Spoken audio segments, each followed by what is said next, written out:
Mes chers amis, je vous propose une émission sur la crèche de Jean-Marie Schlerer, représenté depuis les années 80, et il représente 111 pays des 5 continents du monde.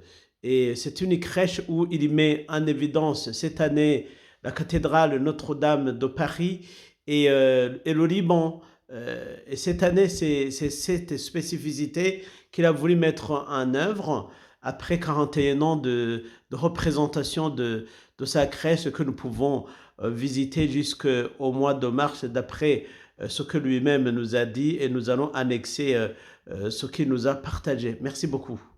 Sur notre télé, nous avons un invité d'honneur.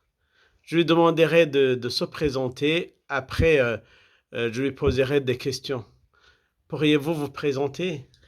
Jean-Marie Schlerer, créateur de crèches, et notamment de celle qui est devant vos yeux, qui a cette année sa 41e édition. Très bien, Jean-Marie, merci beaucoup. Chaque année, j'ai déjà, euh, j'ai déjà informé mes téléspectateurs de cette crèche, et j'aimerais savoir pour cette année quelle est vraiment la nouveauté. Alors cette année, nous avons d'abord un paysage où il y a pas mal de cathédrales, mais celle qui, en 2024, s'imposait, c'était Notre-Dame de Paris. Notre-Dame de Paris qui a retrouvé toute sa splendeur avec une réouverture solennelle les 7 et 8 décembre dernier. Elle a une place majeure dans ce panorama pour plusieurs raisons. Parce que d'abord, elle est à mettre en relation avec la cathédrale de Strasbourg qui s'est fortement inspirée de la cathédrale de Paris, notamment par la façade et en particulier la rosace. La cathédrale de Paris a été terminée en 1240. C'est principalement Maurice de Sully, l'évêque de Paris, l'archevêque de Paris, qui en avait dirigé la construction.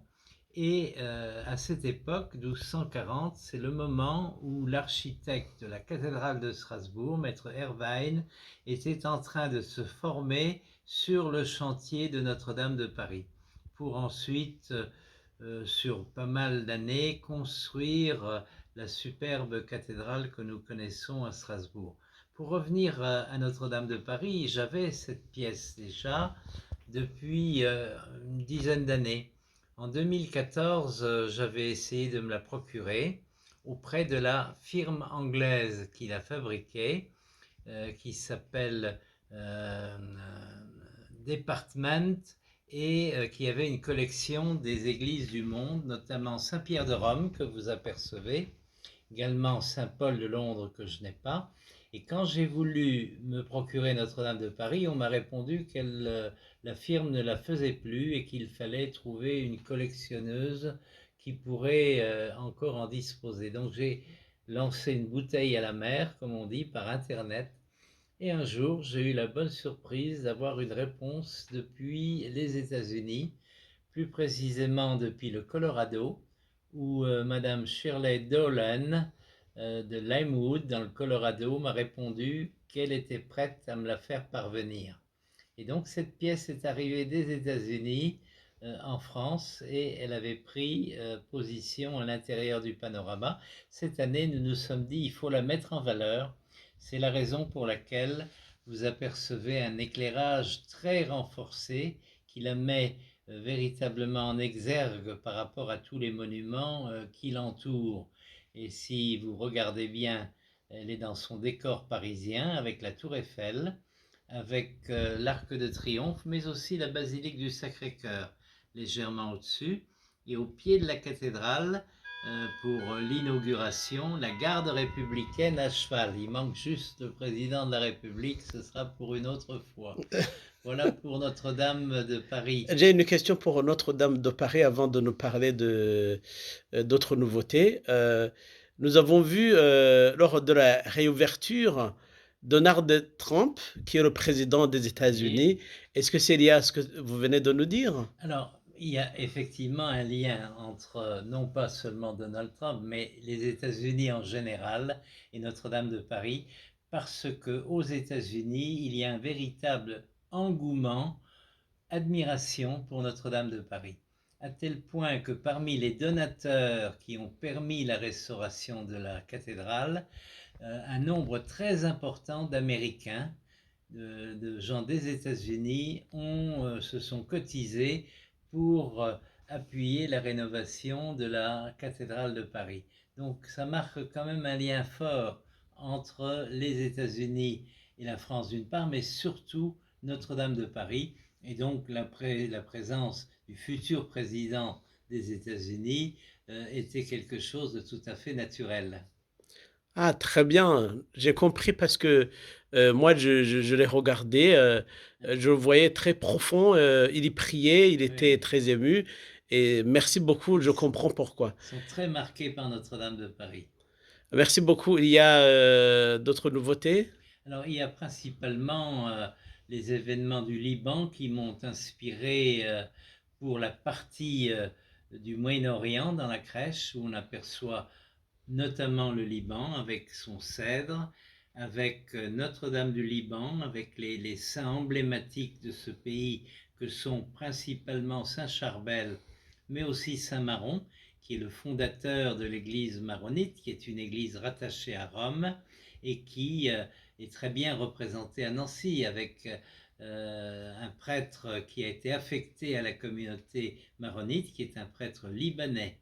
Et dans la mesure où le Liban, depuis le mois de septembre dernier, a de nouveau fait l'objet de violentes attaques aériennes notamment, même si c'est en direction du Hezbollah, beaucoup de Libanais en ont souffert et nous avons voulu cette année marquer ces événements en renforçant la partie libanaise.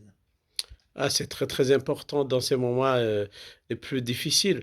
Est-ce que avez-vous un attachement au Liban? Ah Pourquoi le ben, Liban? d'abord mon épouse, je suis allé la chercher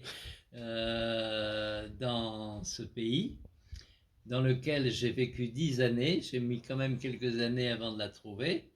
Mais aujourd'hui, elle vit en France et nous formons un couple très uni et très heureux. Vous parlez de Marianne, dans la représentation Oui, de votre crèche. Pourriez-vous nous en dire un petit mot? oui, c'est devenu, nous l'appelons maintenant la crèche Marianne, parce que à l'origine, c'est-à-dire en 1984, si cette crèche a trouvé l'existence, c'est grâce à la venue au monde de Marianne, quand elle est née avec son handicap, puisqu'elle a une trisomie 21. Nous nous sommes dit, on était à la fin du mois de novembre, donc 4 semaines avant Noël, comment faire de cette naissance un événement heureux, comme toute naissance doit l'être. C'est la vie qui surgit dans le monde. Et au moment où la famille du Liban et d'ailleurs allait venir pour fêter la naissance, il nous fallait quelque chose qui soit un peu la toile de fond de l'événement heureux.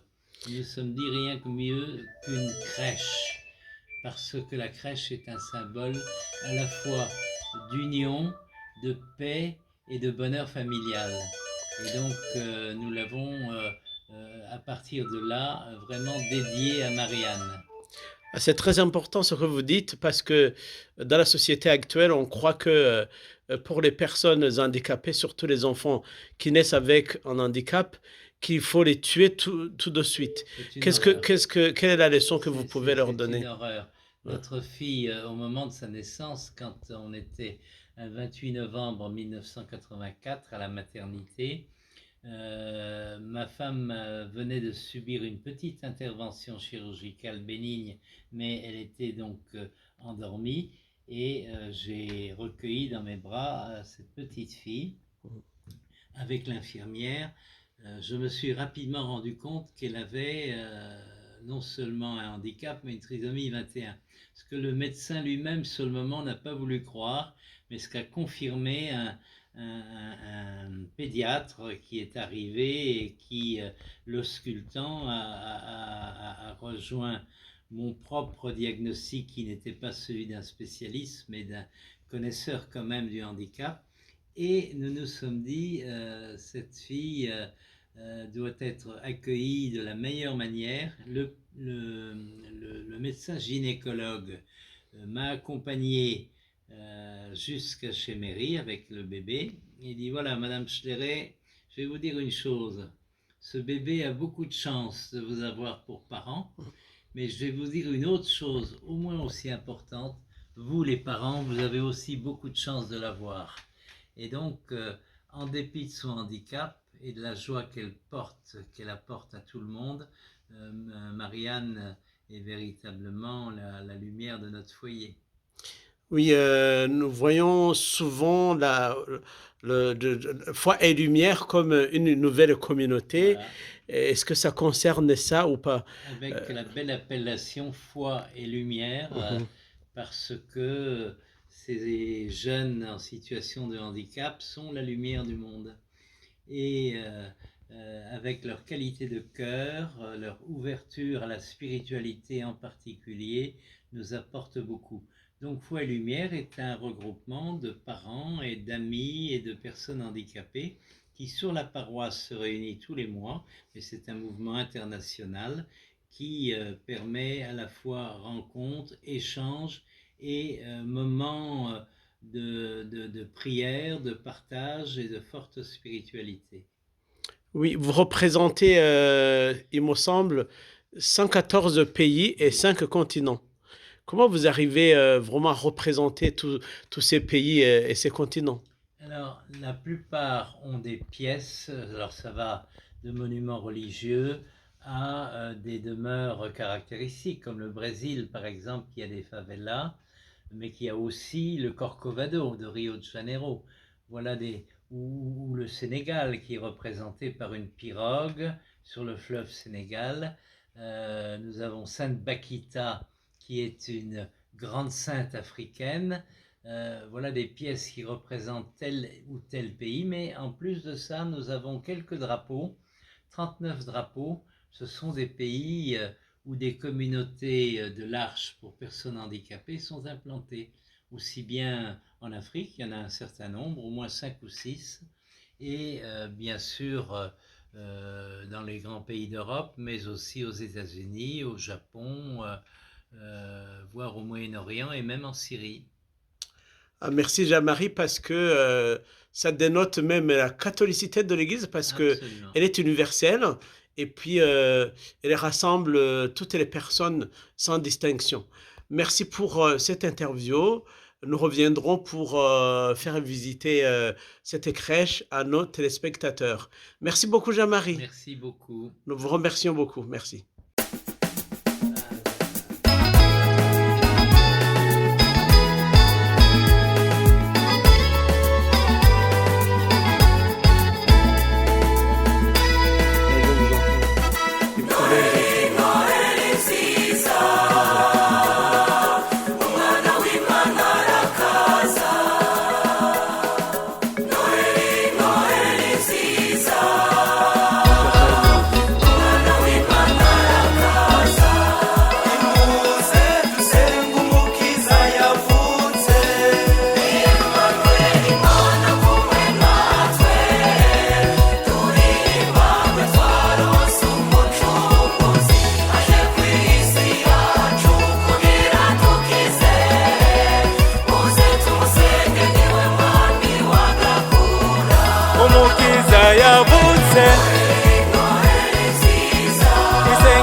twemerewe yaje gukiza biwe niwe mwami w'abami tutambe tutarike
akana keza cyane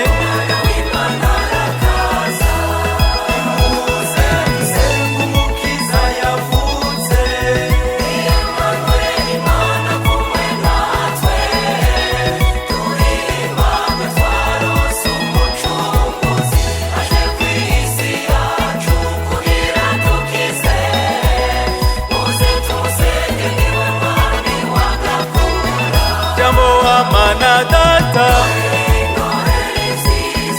yaje kubana natwe muze dutere impundu tuninaze Imana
Tumusanganire